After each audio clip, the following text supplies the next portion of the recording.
resolution. Lord, thank you for allowing us to have this time together. Help us find the clarity and understanding to do the people's business today. Help us make sense out of the tragedies that have seemed to strike all around the world, and help us do our part to bring some healing there. Help bring our troops home, Lord, and help end the destructive wars that embrace this globe. Thank you, Lord. Amen.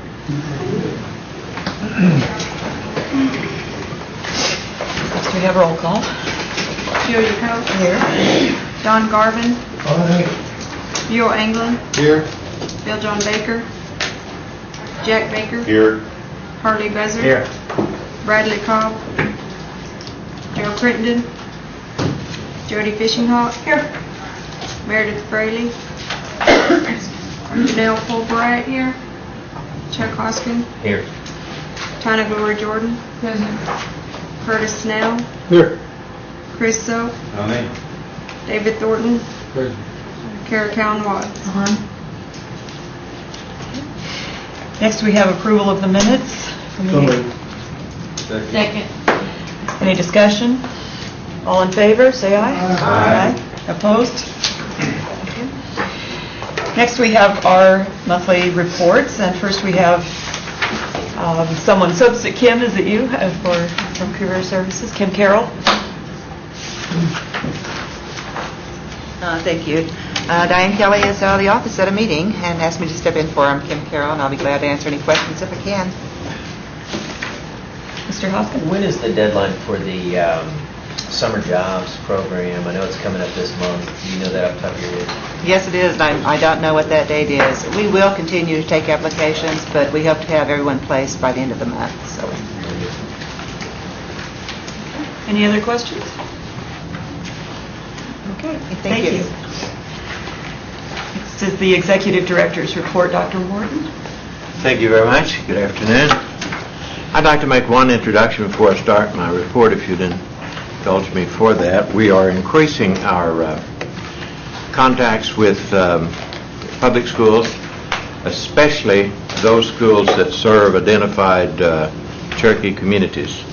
They're going to face an especially tough time next year because of the failure of the current legislature to provide funding. They did provide a few unfunded mandates, but no funding. So I have a gentleman that I've been visiting with this morning who is a Cherokee citizen, was named superintendent to Bellefonte School in Sequoia County last evening, in fact, so he has hit the ground running. Mr. Paul Pinkerton. So, Paul. Glad to meet you, bud. Glad to be here. We're going to continue our efforts of making contact and establishing open lines of communication with schools so that we can assist where we can. Other than that, you have the report from those areas within Education Services. If there are questions, I'd be happy to try to answer them, or I'm sure I will have someone here who can. Are there any questions, Mr. Buzzer? Dr. Morgan, and I know you probably haven't got to this point yet, but have you heard any discussions, or have you had any discussions with some of these smaller schools about bus routes? I know some of the larger schools now are just going to pick up at certain points. About continuing bus routes or reducing the bus routes. Heard some conversations that certainly some bus routes may be reduced so that they have central collection points. It will be a critical factor because of the isolation.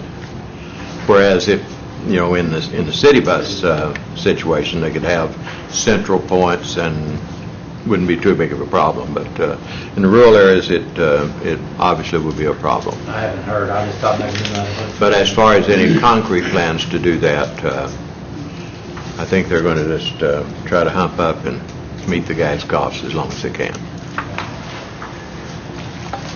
Any questions? Okay, thank you. Next we have Head Start with Brenna Thompson. Good afternoon. I am glad to report that our review has come and gone. So I can, we won't know any outcomes until probably 3 months. But unless Ms. Bunch and Ms. Jordan have anything to add to that, they were a big part of it and for the outcome meeting, the exit meeting. We were just glad that we could help. Thank you. And during the outcome meeting that we had with them, and I had a little notebook, and I wrote down all the positive words, and I'm telling you, there were a list of them, from outstanding to unheard of, just all kinds of wonderful phrases about the program. We're already preparing for the next one 3 years from now. It takes that long to prepare. Are there any questions? Thank you. Okay, thank you. Next from JOM, we have Dr. Shelley Butler-Allen. Good afternoon. You all have received our monthly report, and if I may ask, are there any questions? Good to see you all again. What? Oh, Mr. Thornton. Oh, I'm sorry. Who? How does a federal aid stand on JOM this next coming season? Well, of course, we know the Bush's budget has eliminated it, and we have real strong lobbying efforts in D.C. with the National Indian Education Association, and the National JOM Association is also actively working with communities and schools across the nation to get out the word to their congressmen and the senators and congressmen, as well as they're in the process of securing a survey, and it's just a real short, sweet survey that schools will need to answer questions like number of students, what do you do if you didn't have JOM funding, would there be any other sources or resources that you could go to provide the type of tools that JOM provides. And so we're just in the process of disseminating that information to the schools in the Cherokee Nation jurisdiction, as well as across the country with the two national organizations that are working. But I haven't heard, other than the House and the Senate will do the interior markup, and that's in June. And so we're just kind of at a standstill. I had an application workshop today.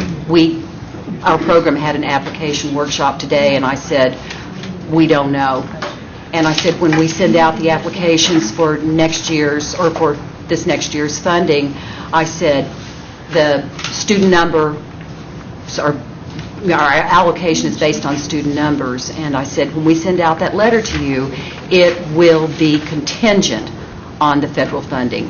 So we just don't know. I don't know if it would be, but is there anything this body could do to help in the situation?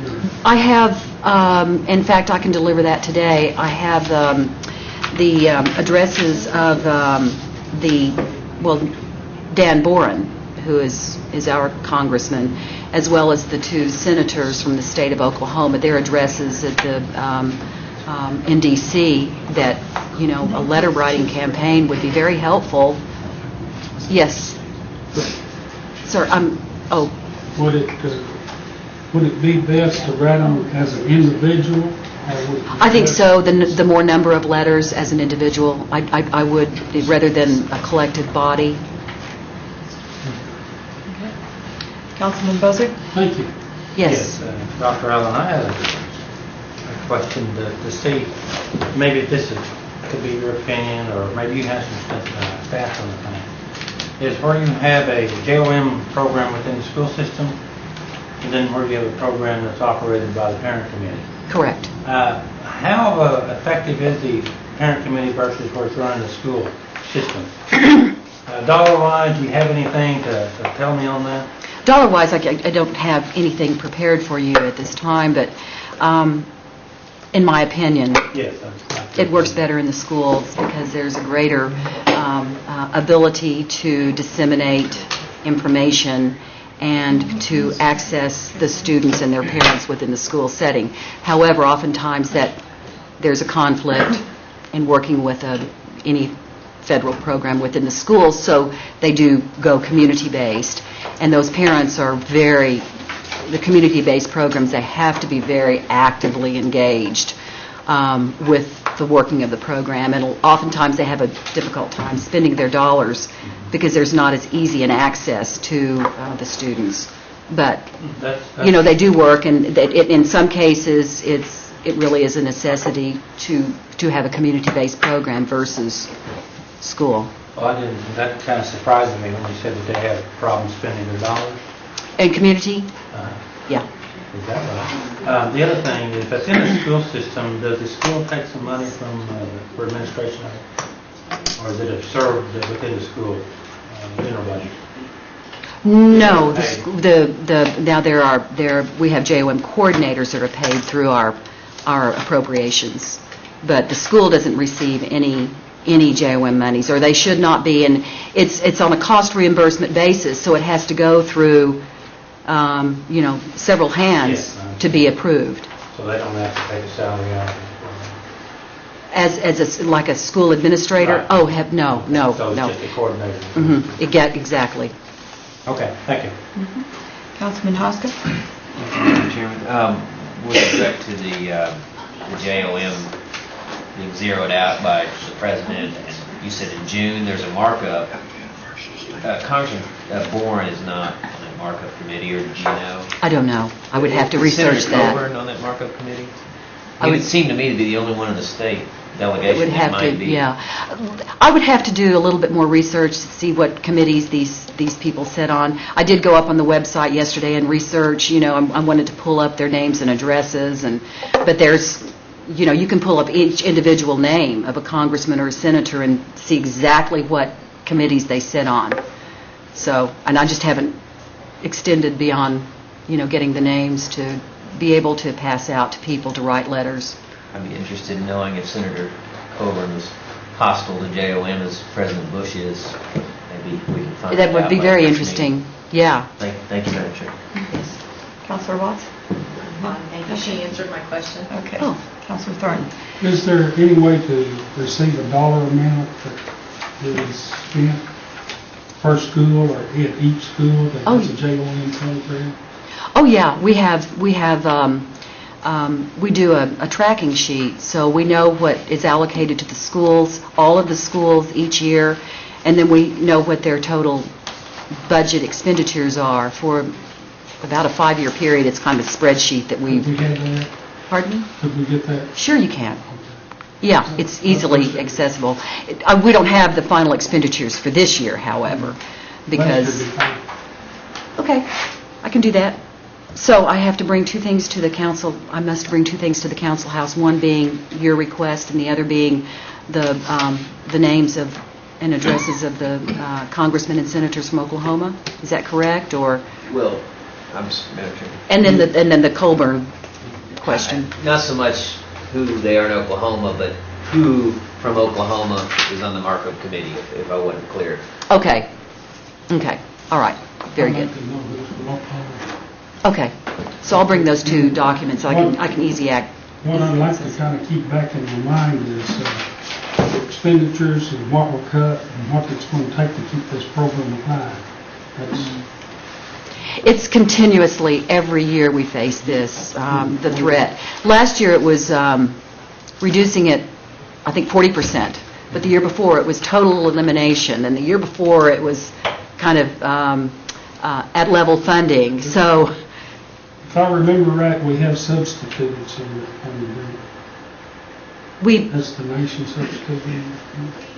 I don't know, because our funding comes through self-governance, TPA, and it's all one pot of monies, and I know JOM allocation is about $1.63 million, and we receive our budget, and I don't know, it all happens in a different, part of the nation, how, if they subsidize us or not. We do give schools quite a bit of funding. Yes, you do. Altogether. We've never earmarked that funding. I know. They just take it and spend it the way they want to spend it. We know that. And it may be benefit to us and also keep down maybe some fraud that may occur somewhere.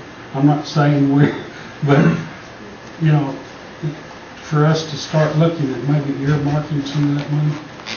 But thank you, appreciate it. Yeah. Now, I wanted to tell you that some schools do, you know, when they get their car tag monies, they will supplement some of those. They'll use some of those monies for Indian education programming, and other schools use it for however they wish, which is what the intent of the law is. So, yeah. Okay. Thank you. You're welcome. Any other questions?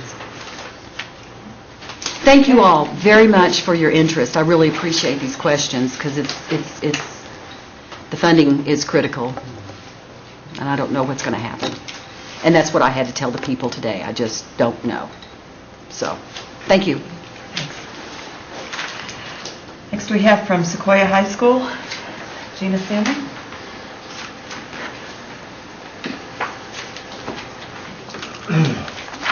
Good afternoon. Busy time. Right now we're in the process of interviewing coaches for our assistant coach position for our girls basketball program. A couple of things that I think may have been out since the last report that you got was that we do have one young man who's received, we had our first appointee to West Point this year.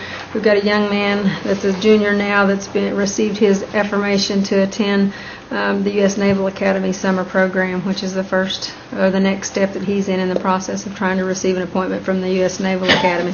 His name's Shane Boyd. He's also received a affirmation that he'll be able to attend the U.S. Air Force Academy. So we're excited about that.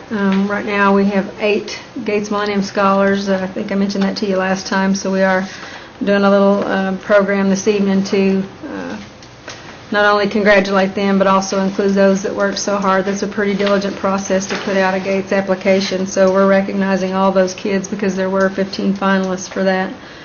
And then we have another student that did sign a letter of intent to play Division I basketball at Mercer in Georgia. And just got a lot of different things going on. Hope that we'll see you guys at baccalaureate on Wednesday night, tomorrow night, and then graduation Friday night. Those of you that can attend, if you would please email Mary Campbell and let her know so that we know how many seats, because we'd like to have you in a designated area where we can recognize you during the ceremony. Had a couple of students that actually are going to attend Dartmouth University, so we're real proud of those young folks.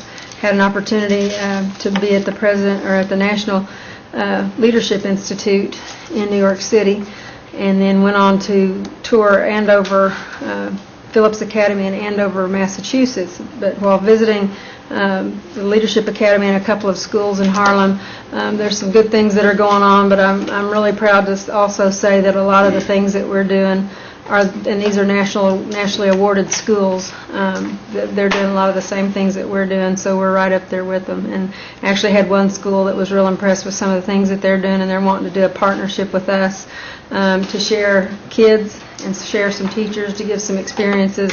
So that was a really neat process. And then they also asked me if I would be willing to take 2 weeks of my summer to facilitate for them because they offer school change awards and they do a national leadership to mold principals and helping make changes. And with the recognition that we're getting for our school, they asked if I would be willing to facilitate for them and assist other schools that are working in the change process. So, and it's actually going to be a twofold thing. I'll get to do that, and then they'll also let they were kind of full, but they're going to let our principal come in as a part of that since he's a new young principal that's doing a good job. So I'm excited about that. We got a lot of good things going on. It's a busy time of the year, and I think you guys got your report, so if there's any other questions, I'd be happy to answer them. Mr. President. What are your 3 proposals for the SBC proposals? One of them has to do with, well, actually we had 3 that were submitted. One was a facilities type because our facilities, we're not funded any kind of recurring funding for equipment, and that's an issue that we have. But I think that talking with Dr. Morton, we'll be able to work that one out. There was another one that was submitted for a robotics, for us to do a contract with Northeastern for robotics. That went over extremely well with our kids. So we're trying to hopefully be able to fund a proposal where we could pay a fourth of the teacher's salary at Northeastern, Calvin Cole, that came out and worked with our students, and us be able to have him a fourth of the time, and he'd actually come out and teach the class. Our kids, there's a lot of benefits that our kids could get dual credit for that, not only here at the school, but also at Northeastern, pick up college credit for that course, as well as be more competitive and have more time to compete in the national, and not just national, but some local robotics competitions as well as adding to what we're doing in terms of offering upper-level science courses. Now, we are fortunate enough to have hired a person to fill a position that was vacated, and we're going to be able to bring back chemistry and physics, because we've kind of leaned on the School of Oklahoma Science and Math for some of those things, which we also have 3 students that have been accepted into that program as well. And then the last one was to fund or add to what we're trying to do in terms of technology at the school and public relations at the same time. We're getting a lot of requests for the facility, the place where they play, and meetings and different things, and the scoreboard that's there and the capabilities that it has technology-wise.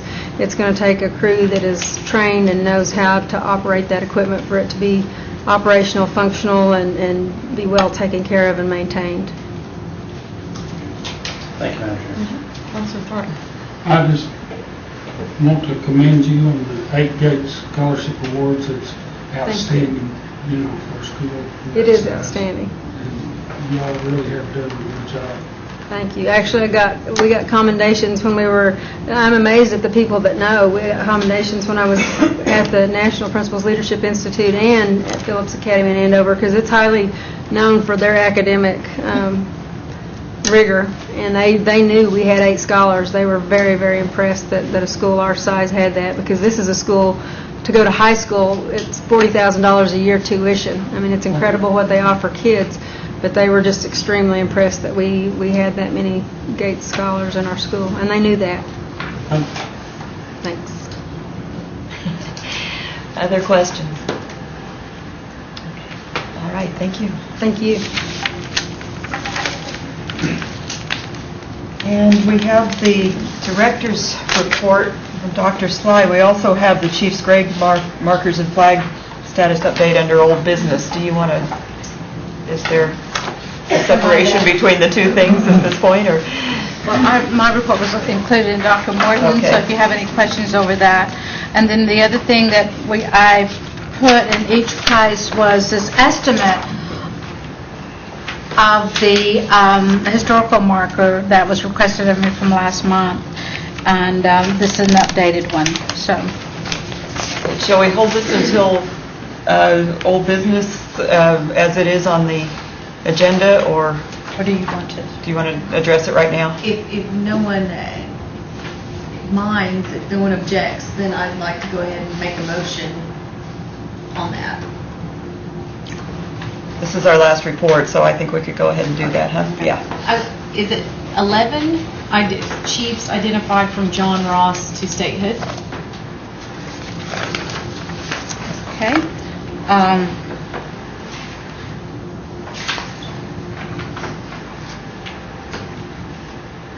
Yes.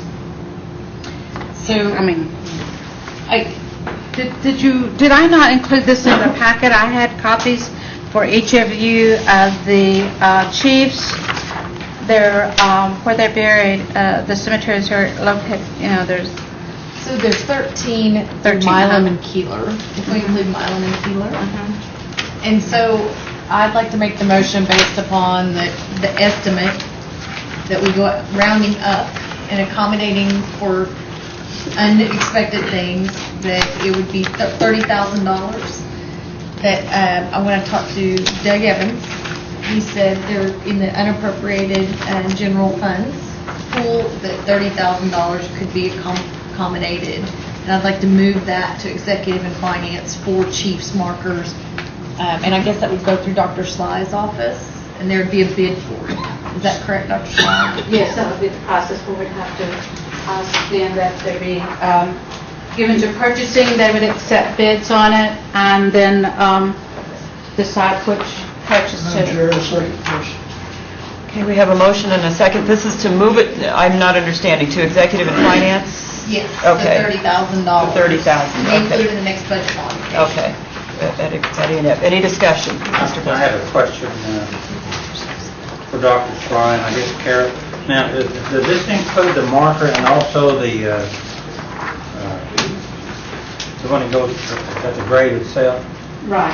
No, it does not. This historical marker, the discussions that were held before was that it would sit inside the gate of the cemetery and give directions to the chief's gravesite, and then the gravesite would have the chief's marker on it. So the grade would have the marker on it? Mhm. Okay.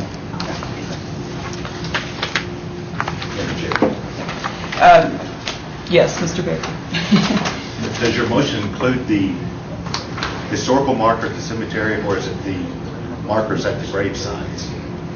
I thought we were just doing, so we need to double it then? Mhm. So Two there's separate six. items. No, some of these are, Telequa City Cemetery has like 4. The Ross Cemetery has 2. So we'll not take as many historical markers for each cemetery. I'd like to make that for, can we amend that for 50,000? Will my second accept it? That should accommodate both.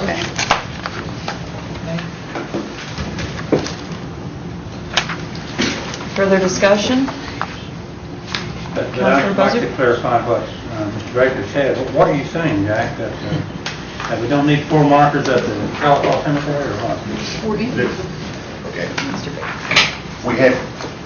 We're going to put markers at each of the chief's graves. Right. So we need 4 at the Telequa City Cemetery for each of those. But for historical markers, which is what this bid is, for the tall upright ones, we'd only need 1 for each cemetery. Okay. But, yeah. Yes. What I would like to see happen on the markers for the chiefs is that we have a ceremony, which this could actually drag out for a couple of years or so, or more, that we actually have a ceremony in each cemetery honoring that chief, where we bring in the descendants of the chief, notify the family members, and then actually honor the chief.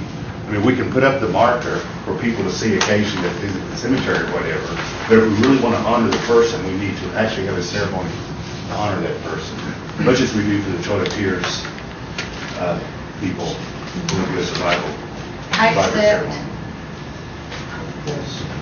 Okay. So we have a friendly amendment to include ceremonies for each of these markings as well. Further discussion?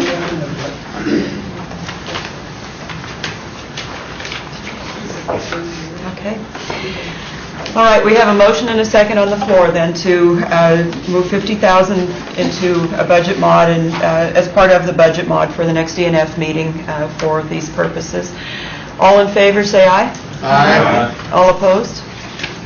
Motion carries. Thank you. Okay, I just have a question for procedure.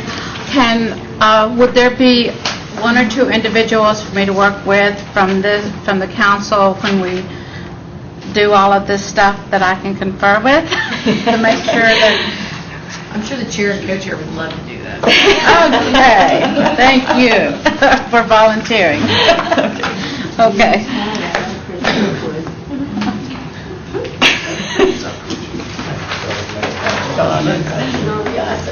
Okay, that concludes our reports for today then, and next we move to old business. We have addressed item 2 under old business actually just now, and so we will go back to item 1, which are proposed amendments to the school motor vehicles tag apportionment boundaries. Mr. Baker. Madam Chairman, I'd like to withdraw that. I have done a great deal of research, and even though Tulsa and Washington and Muskogee counties do not buy as many tags, they buy more expensive vehicles. And so the numbers are, I mean, the amount of income versus the amount of money that goes out is right on target, and so I'd like to withdraw that at this time. Okay, the motion is withdrawn. We don't need a second for that. I don't think so. Okay. Okay. And next, we move to new business. We have one item, a resolution in support of the NAGPRA program at the University of California at Berkeley. Councilor Watts? Thank you, Madam Chair. This is a move in the affirmative to acknowledge the work that's going on, not necessarily with our tribe, but with the other tribes, and how NAGPRA is being implemented nationally, and that all folks should comply with NAGPRA regulations. I think there's some heated discussions going on right now in California, but I think it would be a big statement for the second largest tribe to acknowledge the work of those smaller tribes to such a large institution in a positive way, and this is really an affirmation of an NCAI resolution and it's already been passed. So in support of other tribal governments, I'm asking that this body also pass this resolution styled as a Cherokee Nation resolution. So I move for approval. Second. We have a motion and a second. Is there any discussion? All in favor, say aye. Aye. All opposed? Thank you. The resolution passes. Next, we move on to announcements. Our next scheduled meeting date is June 17th at 1 o'clock. Are there other announcements? Dr. Morton? Yes, I'd like to make one because the higher ed application process for scholarships has gone extremely smoothly this year, but the deadline is June 13th. So as you visit with your constituents, if they should mention something about a higher ed scholarship, remind them that June the 13th is a firm deadline. Thank you. Any other announcements? Move to adjourn. All in favor? Aye. All opposed?